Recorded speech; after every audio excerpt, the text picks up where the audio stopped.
now on Capitol Hill. How are you? Nice to see you. The House Financial Services Committee holding a hearing on a bill that would force the Federal Reserve to open its books and explain its spending of our money to prop up the entire Western financial system, money that by the trillion we as taxpayers fundamentally account for through the future productivity of our nation. The Federal Reserve Transparency Act was introduced by Congressman Ron Paul, Republican out of the great state of Texas, and he joins us live at this moment. He's also author of the new book, End the Fed, and also back with us, Vicki Ward, HuffPo, contributing editor Vanity Fair, Jonathan Capehart, Washington Post.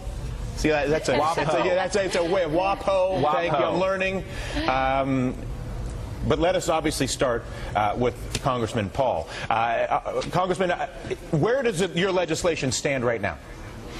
Well, we have 295 sponsors of the bill, and we will have hearings tomorrow. Barney Frank is sympathetic to it. We need to do a couple little things, which I've more or less agreed to change the bill, but it's technical. And I think that the determination is that Barney wants to put it in the package of reform. Of course, with this number of votes, it could pass under suspension because we have more than 2/3 of the vote. Sure. So we've had great support from this, 75% of the American people.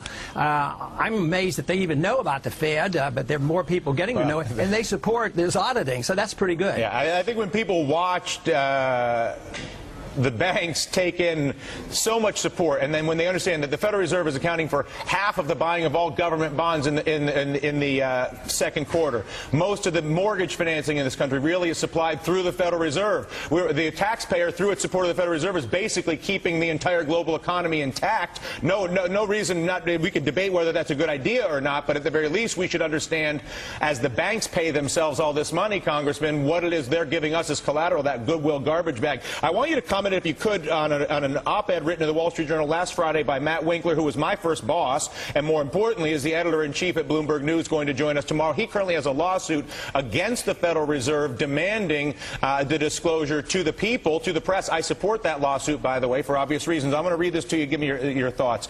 This is again from Mr. Winkler. He says, this is in the Journal, "This is an opportunity for Mr. Obama to make good on his promise. If he forgoes an appeal," and this goes to the lawsuit which Bloomberg won versus the Fed to open up the books, if you will, and now the president may have an opportunity to intervene here. Matt's making the point, this is an opportunity for Mr. Obama to make good on his promise. If he forgoes an appeal, he will show that he means what he says about transparency. So far, there has been far too little accountability at the Fed for how it used taxpayer money, and I would say is still using taxpayer money by the trillion to save banks that failed their shareholders and creditors by simply making bets that didn't pay off.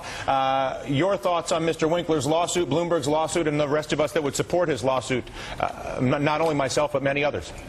Well, I think it's great because the Fed is being addressed in various manners through these lawsuits about the Freedom of Information Act, as well as changing the law so that we can audit the Federal Reserve. One reason why they don't believe they should respond to us is you used the word that they're spending our money and we have a right to know, and you're correct, because even if they just dilute the value of money, they're using our value. But they don't think it's our money. They think it's their money. We make the money. We create the money, so we have the right to it, and they think they're above the law, and they don't want us to know about it. But let me ask you, but let's explore that for a second. Having my CNBC and Bloomberg, my financial background myself, when you talk to people about the collateral that the banks brought in to the Federal Reserve last year when the you-know-what was hitting the you-know-what and the whole thing was falling apart, okay? There are those that argue if we get full disclosure of the collateral that was taken into the Federal Reserve, the toxic assets, whatever it was that is not disclosed at the Federal Reserve, that it will be a huge risk to the U.S. currency because it will reveal that the emperor has no clothing, or a huge risk to interest rates. And so while this may be in principle the right thing for the taxpayer, for the country, that the inherent risk, because the system that preceded the right thing was so screwed up. It's sort of like when you open the closet, you really don't want to know what's in there, but we're still saying open the closet. How fearful are you of what's in that closet? Well, we should never be fearful of the truth. There is some truth that when they hear about this, it might have an effect on the markets. But I think the truth is out there. I think you know about it, and financial markets know about it already. You know, even Bernanke argued for transparency, and he's really not in support of it. So, no, I think the more we know about it, the better. The judge that ruled in that case of Freedom of Information Act actually said that the more information you had about a stock or a company or a bank, once the information was out, instead of it hurting things, it actually helped that market. So transparency helps. People need honesty about it, but it is true that if it's brand new information, and there could be some brand new information in a true audit. If it's brand new information that shows, forget the TARP, that's tiddlywinks. Yeah. That shows that a multi-trillion-dollar goodwill was opened up at the Federal Reserve, where banks could bring garbage to the Federal Reserve, get the taxpayer to pay out the future of our country to those banks, again with the cash which is currently devaluing. And we find out that the banks brought in worthless garbage, and we gave them money good. Where do we go from there, sir? Downhill, and that's why the problems haven't been solved. You can temporarily boost the statistics because the stock market goes up and a few other things. Well, the taxpayers underneath them.